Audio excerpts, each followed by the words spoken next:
Shalom! Você está em mais um episódio do podcast Exegese e Exposição. Exegese on demand para você. Aqui é o Davidson Pignon, sou mestre em Ciências da Religião, pastor congregacional, professor de exegese bíblica no seminário e também publisher editorial. Para mim é um grande prazer ter você acompanhando os episódios que lanço todas as semanas neste programa. E aproveitando que você gosta de estudar a Bíblia com bastante profundidade, siga-me nas redes sociais e também conheça todo o material gratuito que eu tenho apresentado para o seu próprio estudo e aprimoramento bíblico. Dê uma olhadinha também nos links abaixo em 2 cursos especiais. O primeiro deles, Introdução à Exegese Bíblica, e o mais recente, A Trindade Revelada nas Escrituras Hebraicas. E no episódio de hoje você poderá acompanhar uma mensagem muito especial que trará grande enlevo espiritual para a sua vida. Graças a Deus, queridos, nós vamos estar, sem muita delonga, estarmos meditando num texto da Palavra de Deus que está em João, capítulo 1, do versículo 43 ao versículo 51. Evangelho de João, capítulo 1, do versículo 43 ao versículo 51. Às vezes nós lemos um texto bíblico e temos dificuldade para entender algumas nuances do que o texto da Palavra de Deus fala para a gente. Para isso é preciso que a gente esteja se aproximando do texto com aquela perspectiva de humildade, de querer conhecer de fato o que o Senhor está nos revelando. Isso costumeiramente eu falo para os meus alunos do seminário, falo para aqueles que também estão acostumados a me seguir no meu canal do YouTube, nos cursos que eu tenho também oferecido pela internet. E as pessoas têm aproveitado muito essas informações que eu tenho dado, porque é o resgate do conhecimento de qual era a cultura, de qual era o fundo histórico daquele período bíblico em especial que estamos analisando.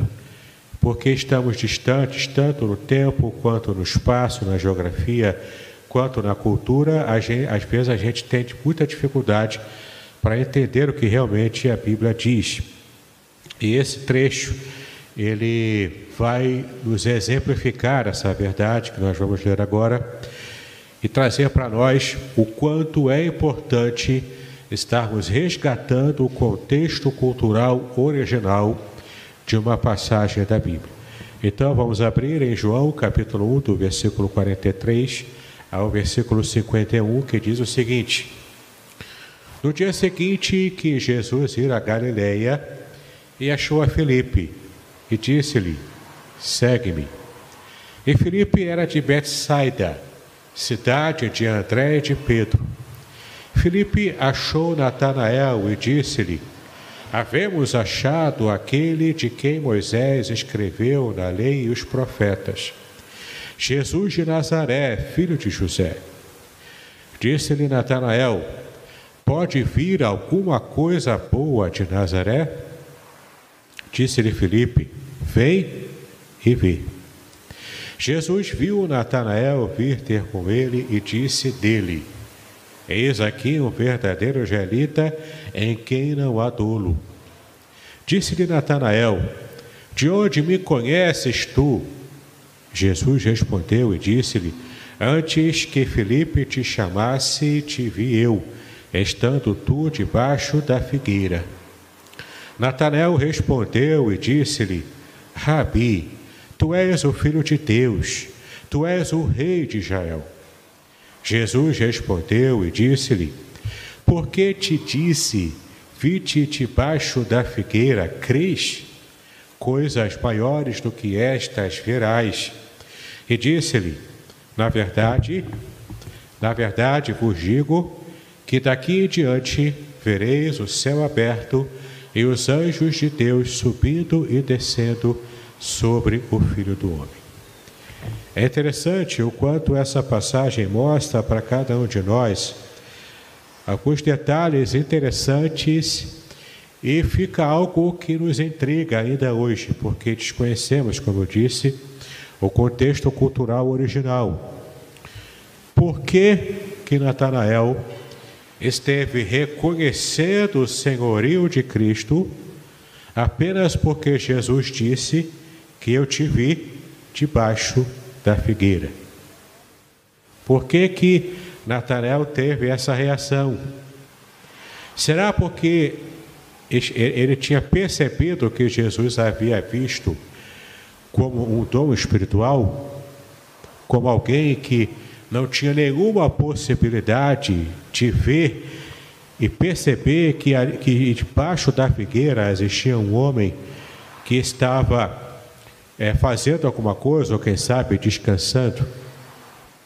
A gente vai perceber que algumas vertentes culturais desde o Antigo Testamento até esse período do Novo Testamento nos mostram o quanto esses detalhes podem enriquecer a nossa compreensão e perceber por que após Jesus haver falado aquela frase, uma frase que virou a chave na mente de Natanael, para que ele estivesse então deixando de lado posturas anteriores a essa palavra, a essa mensagem. E nesse virar de chave mental na cabeça de Natanael, isso fez toda a diferença, inclusive para a vida espiritual daquele israelita. Mas vamos falar aqui em algumas questões logo no começo do ministério de Jesus, quando ele estava chamando os seus discípulos. Já começa por aí algumas diferenças com respeito à cultura da época. Porque desde a antiguidade é o aluno que procura ser aceito por um mestre, por um professor. Não era diferente na cultura judaica antiga. O aluno é que buscava o professor. Tinha lá o grande mestre famoso, Gamaliel. Muito antes de Gamaliel, tinha as duas escolas antigas do judaísmo, a escola de Hillel e a escola de Shammai. Então, esses mestres que ficaram famosos porque eram muito procurados, eram muito requisitados pelas pessoas que queriam aprender aos seus pés, essas pessoas então procuravam os mestres, passavam por uma série de testes e o mestre, avaliando esse discípulo, dizia: você tem condições de ser o meu discípulo, vem para cá, eu aceito você. Mas, repito, o costume da época era que o discípulo tomasse a iniciativa de procurar o mestre, e o mestre, que era o detentor da sabedoria, do conhecimento, ele aceitava ou não o discípulo que o procurava. Esse era o costume. Essa era a forma de se estabelecer o contato e o relacionamento mestre e discípulo. Jesus fez diferente até nisso, ele quebrou paradigmas na sua época. Ele simplesmente andava pela rua e simplesmente ele sabia, quando ele olhava para alguém: você vai ser o meu discípulo, vem, segue-me. Ele fazia diferente. E nessa diferença do convite que ele fazia para que as pessoas se tornassem os seus discípulos, dentre todos eles, apenas um que Jesus não chamou. E você já deve ter em mente quem Jesus não chamou, mas ele próprio se convidou para ser discípulo de Cristo. Você sabe a quem eu estou me referindo. Me refiro a Judas Iscariotes. Ele não foi diretamente chamado por Jesus, mas ele se configurou entre os 12. Aqueles que estavam seguindo Jesus permanentemente, todos os dias, durante o seu ministério público. Mas esse trecho que nós estamos meditando aqui foi antes desse projeto público de pregação lá na Galileia, Jerusalém e Israel. Nós temos aqui Jesus ainda começando a chamar os seus discípulos. E é muito interessante que quando ele chama Filipe, irmão de Natanael, Filipe, quando percebe quem Jesus era, ele fica extasiado com aquela informação, com aquela descoberta. Então ele volta correndo para onde Natanael estava, sentado debaixo da figueira. E naquele momento, Filipe fala para Natanael o seguinte: eu acabei de descobrir aquele de quem Moisés e os profetas, ou seja, todo o Antigo Testamento, aquele de quem toda a Bíblia que nós conhecemos faz referência.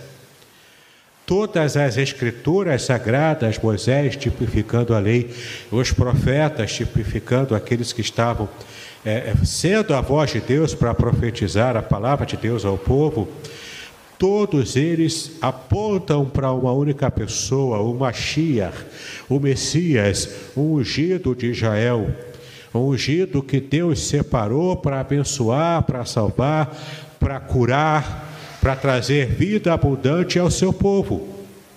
Nós achamos. Natanael fica desconfiado.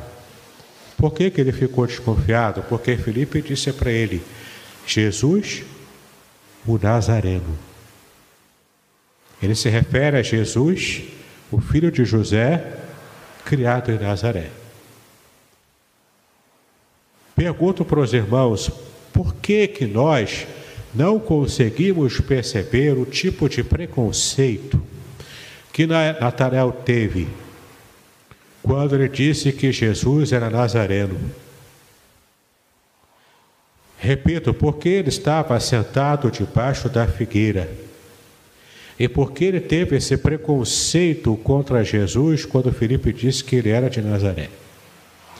Nazaré fica na parte norte daquele mapa de Israel, um pouco ao norte, numa região na época conhecida como a Galileia dos Gentios, porque eram povos gentios que ficavam ali ao entorno, nessa região norte, próximo ali de Samaria, na verdade Samaria, né, o jeito certo de falar, e estava então naquela região. Jesus foi criado ali, ele nasceu em Belém, na região sul, mas ele foi criado lá, nessa região de Nazaré. Além de ser uma região povoada por pessoas gentias, que em si já traz preconceito para a mentalidade do judeu ultra-religioso daquele período, daquela época, nós temos ainda uma outra situação que fazia com que Natanael tivesse preconceito contra alguém que habitava em Nazaré.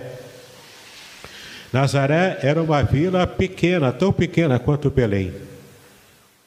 As estimativas históricas é que apenas 500 pessoas no máximo habitavam em Nazaré. Hoje Nazaré é uma cidade enorme, é uma cidade muito grande. Eu estava buscando na internet vídeos, imagens sobre a Nazaré atual. É uma cidade enorme, com muitos prédios, muito evoluída. É uma grande cidade de domínio árabe naquela região. Mas o que nos chama a atenção é esse preconceito. Quando Natanael disse: será que pode vir alguma coisa boa desse lugarzinho chinfrim chamado Nazaré? Dessa região pequena, mal afamada, que não tem nenhuma expressividade na religiosidade de Israel. E aqui vem uma informação muito importante. Porque Filipe percebeu e conseguiu encontrar Natanael assentado debaixo da figueira. Nós sabemos simplesmente que a figueira, desde o Antigo Testamento, representava Israel como nação religiosa. Várias árvores representam Israel. A figueira, a videira, a oliveira, várias árvores representam Israel. A figueira, em especial, sempre foi apresentada pelos profetas como representando o Israel na sua perspectiva religiosa, na sua busca por agradar a Yahweh, por agradar a Yahvé, por agradar ao Deus da nação, ao Deus de Israel. Então nós temos aqui um costume antigo em que os mestres judeus, ou aqueles que queriam ser mestres judeus, ou ainda aqueles que levavam a sério o estudo das Escrituras, eles estavam acostumados a se sentar debaixo dessa árvore, que é uma árvore frondosa. Ela é grande, os galhos dela são enormes. São folhas que são também próprias para trazer muita sombra. Aquela era uma região desértica, ainda é uma região desértica hoje, onde o sol desce a pino durante o dia, durante a tarde. E de fato era um lugar adequado pelo seu significado religioso, da figueira simbolizando o Israel que quer se aproximar de Deus, que quer agradar a Deus, que quer servir a Deus. E ainda tinha esse aspecto prático de ser um lugar onde um mestre podia se reunir à sombra com os seus discípulos e ali ensinar ao ar livre as suas lições. Então temos aqui em Natanael, que em hebraico significa dádiva de Deus, presente de Deus. Ele estava ali acostumado a conversar com sua família, a conversar com os seus amigos, debaixo da figueira, meditando permanentemente sobre a lei de Deus. Ele, por certo, conhecia os profetas, ele conhecia a Torá, conhecia a lei de Deus, os 5 primeiros livros da Bíblia, o Pentateuco, ele conhecia tudo. Também com muita propriedade, ele deveria estar acostumado a discutir com o seu irmão Filipe acerca da figura do Messias. Essa expectativa da chegada do Messias de Israel. Por isso Filipe chega para ele e diz: achamos, só que ele veio de Nazaré. O preconceito por aquela vila pequena, que não tinha muita expressividade, mas aqui entra um mistério especial que Deus deixa revelado na sua palavra, e quando buscamos esse conhecimento, a gente percebe esse detalhe que parece pequeno, mas que faz muita diferença. A palavra Nazaré, em hebraico Netzerer, é a mesma palavra que tem a raiz Netzer, que significa rebento. O que é o rebento? É aquele brotinho que nasce, aquele brotinho que nasce de uma árvore que muitas vezes está morta, está cortada, está apenas com as suas raízes, sem ter ainda aquele aspecto frondoso de uma figueira adulta, de uma figueira completa, dando sombra, dando frutos. Nazaré significa broto. O broto é pequeno, mas o broto, ele é a esperança de vida para uma árvore que já havia sido cortada e já estava seca. O próprio texto de Jó, capítulo 19, diz que é a esperança para uma árvore cortada, porque ali ele se refere a esse broto que nasce, e a esperança da árvore está sendo renovada, está sendo revigorada, restaurada, reavivada. Só que porque o broto é pequeno, embora ele seja a promessa esperançosa de algo maior, ele começa pequeno. Como Nazaré era um lugar pequeno, humilde. Como Jesus nasceu numa manjedoura humilde, numa cidade pequena, Belém da Judeia. E então, contra todos os preconceitos, e aliás, essa é a marca registrada de Deus, ele faz coisas grandes a partir de coisas pequenas. Ele escolhe de propósito pessoas marginalizadas, pessoas pequenas, para mudar a história do mundo. Por isso, que Cristo nasceu de modo humilde, numa manjedoura, porque isso é parte do modus operandi do próprio Deus. Então, aquela cidade pequena, mas que tem um significado muito grande no seu nome, rebento, fazia referência a um texto que, por certo, Natanael conhecia muito bem. O texto está lá em Isaías capítulo 11, versículos de 1 a 5. Nós vamos ler agora Isaías capítulo 11, de 1 a 5. Que Natanael, por estar contaminado pelos preconceitos da sua geração, não se lembrou dessa passagem que, como homem estudioso da lei de Deus, ele conhecia muito bem.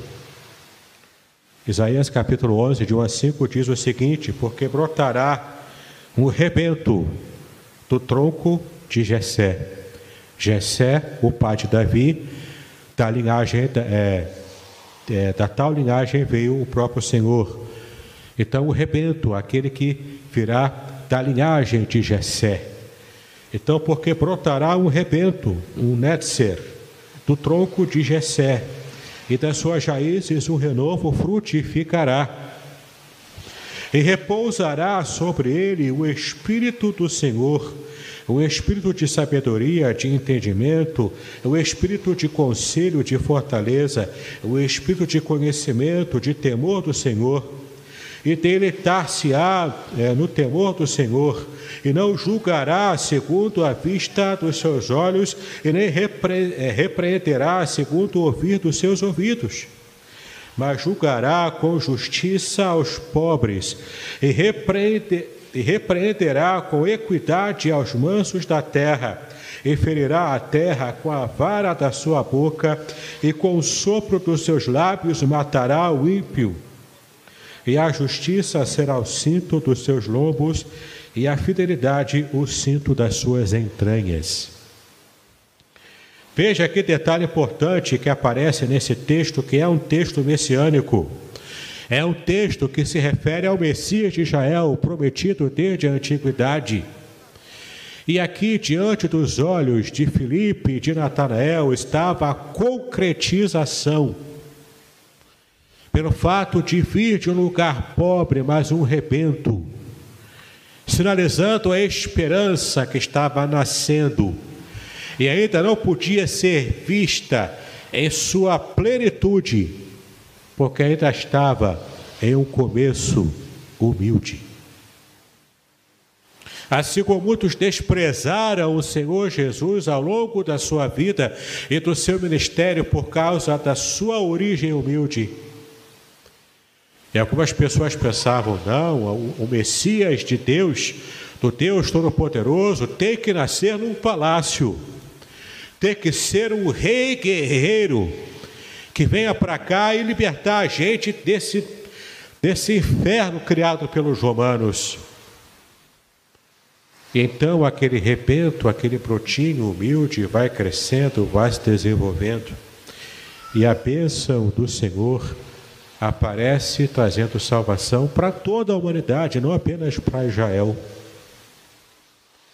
E é interessante que no versículo 47, qual era a resposta que Jesus deu para Natanael?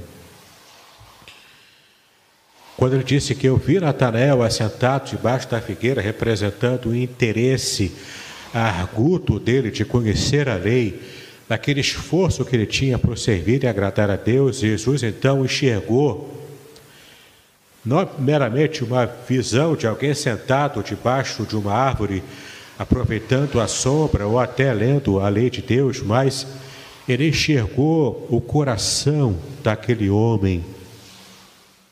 Ele enxergou as intenções de vida daquele homem. E ele disse, fazendo uma comparação explícita para aquele que conhece, uma referência que para nós ocidentais está aí apenas implícita no texto. Porque Jesus fala sobre Natanael, ali está o verdadeiro homem israelita, em quem não há dolo, em quem não há culpa, em quem não há falsidade. Ele é sincero nos seus estudos, ao contrário dos judeus, ao contrário dos fariseus. Ao contrário dos doutores da lei, que foram consagrados pela sociedade judaica. Mas ele, por mais que seja informal, ele tem um coração interessado, profundamente sincero e interessado em conhecer a Deus. Natanael julgou Jesus por seu preconceito, mas Jesus enxergou Natanael no seu mais íntimo, na primeira olhada que ele deu a ele. O que temos aqui como milagre? Temos aqui o milagre de que Natanael percebeu o que Jesus havia entendido. E essa palavra de Jesus torna de um modo implícito para nós, mas explícito para quem está inserido na cultura antiga, de que quando Jesus disse que eis um verdadeiro israelita, em que não há dolo, em que não há falsidade, ele está aqui fazendo uma referência ao patriarca de Israel chamado Jacó, que foi mudado o nome dele de Jacó para Israel. Mas em Jacó havia dolo. Em Jacó havia a culpa de alguém que estava profundamente interessado também em conhecer a Deus, mas que ele teve uma trajetória bastante dúbia até que ele chegasse ao pleno conhecimento do Senhor que havia se revelado a ele. Então Natanael era diferente de Jacó, porque Jacó tinha dolo, mas chegou ao conhecimento de Deus.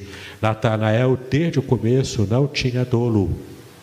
Ele era sincero no seu desejo de conhecer a Deus.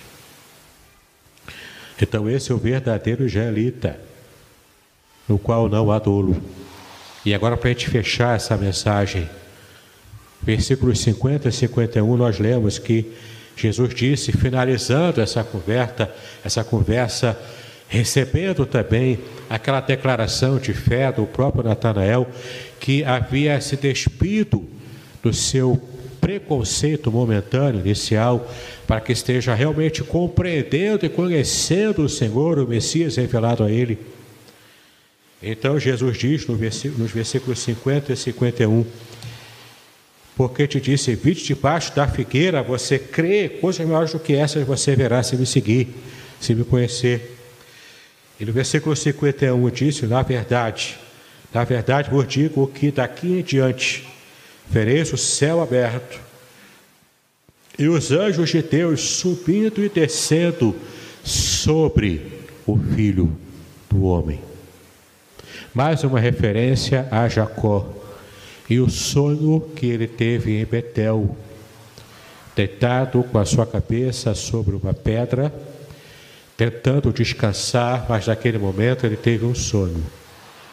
Nesse sonho ele viu uma escada, uma espécie de portal, uma escada que dava acesso ao céu aberto e os anjos de Deus descendo e subindo, andando por essa escada. Mas era apenas um sonho com perspectivas espirituais daquilo que o Senhor estava fazendo por Jacó. Logo depois desse momento, ele luta com o anjo no vale de Jaboque, e nós já conhecemos a história desse patriarca. Mas em todo esse processo, inclusive, da conversão de Jacó, nós temos essa visão, essa imagem nítida na mente também do israelita que conhecia a lei, os profetas, que estudava a palavra de Deus de antiguidade. E o que Jesus está dizendo aqui é o seguinte: você está sendo comparado agora, Natanael, com Jacó. Jacó tinha dolo, você não tem. Você é sincero. Mas coisas muito maiores do que essa percepção de que eu conheci você, mesmo sem ter te conhecido, mas eu vi quem de fato você é, na sua intimidade, no seu coração, no seu profundo, no seu mais íntimo pensamento. Você ficou assustado ou percebeu que quem eu sou por causa disso, maiores coisas do que essas você vai ver. E você vai ver algo que o patriarca dos judeus, Jacó, com quem você foi comparado agora, ele apenas viu como um sonho. mas você vai ver como realidade. Você vai ver e compreender e atestar ainda mais que eu sou o Messias, que eu sou o Filho de Deus, porque você vai ver se concretizar à sua frente o que Jacó apenas teve como sonho. Esse é o testemunho de Natanael, um presente de Deus, uma dádiva dada por Deus, sincero em sua religião, sincero em sua fé, talvez desprezado por outros, porque provavelmente Natanael não era o mestre propriamente dito, oficial de Israel. Mas quebrando os preconceitos, o Senhor Jesus enxergou quem ele era. Quebrando os preconceitos do próprio Natanael, ao não perceber que de Nazaré, sim, vinha coisa boa, porque ali era a figura do rebento de Jessé. O Messias, o rebento de Jessé. E hoje o Senhor está falando conosco também nessa manhã. Meu irmão, minha irmã, não despreze os humildes começos. Pessoas que você conhece e você não dá nada. A sociedade olha, vê com preconceito, não dá valor nenhum. São esses que Deus tem prazer em usar para dignificar o teu nome aqui na terra. Se você é humilde, se você teve um começo humilde, se você não anda com pompas e circunstâncias, com toda aquela maquiagem, aquela produção de alguém que liga o canal do YouTube para gravar um vídeo e ser um influencer de hoje, como alguém que hoje ainda vai para uma rede de televisão, que alcançou sucesso, fama, porque é um jogador de futebol, porque é modelo internacional. Tudo isso é glória humana fabricada. Tudo isso tem o seu tempo muito curto de trazer felicidade e alegria. Em muitas ocasiões, o desgosto que vem depois disso, dessa plasticidade social, às vezes até dessa espiritualidade fabricada, plástica também, artificial, nada disso tem profundidade. Às vezes aquele irmãozinho, aquela irmãzinha que começa pequeno, que com muito esforço tenta gravar o seu primeiro CD de música evangélica, com muita luta consegue publicar o seu primeiro livrinho, talvez o único livro até da sua vida, como eu estou acostumado a fazer isso com os meus clientes que me procuram para publicar livros. A gente despreza essas pessoas. Se há uma lição que essa história de Natanael nos trouxe, não estejamos agindo com preconceito contra os humildes começos. Deus tem grandes coisas a fazer com aqueles que são humildes o suficiente para começarem pequeno. Que Deus possa ter falado ao seu coração, possa ter apertado aquela chave, virado aquela chave na sua mente. E a partir de hoje, por menor que você seja, no reino de Deus, nas coisas de Deus, por menor que você seja, o teu Deus é um Deus de coisas grandes. E assim como o rebento de Jessé, começando pequeno, e sendo o Messias que Deus escolheu para a salvação de todo mundo, quem sabe através da sua vida, através do seu testemunho, muitas vidas serão salvas, por mais humilde que você seja. Que o Senhor fale abundantemente ao seu coração, em nome do Senhor Jesus Cristo. Amém.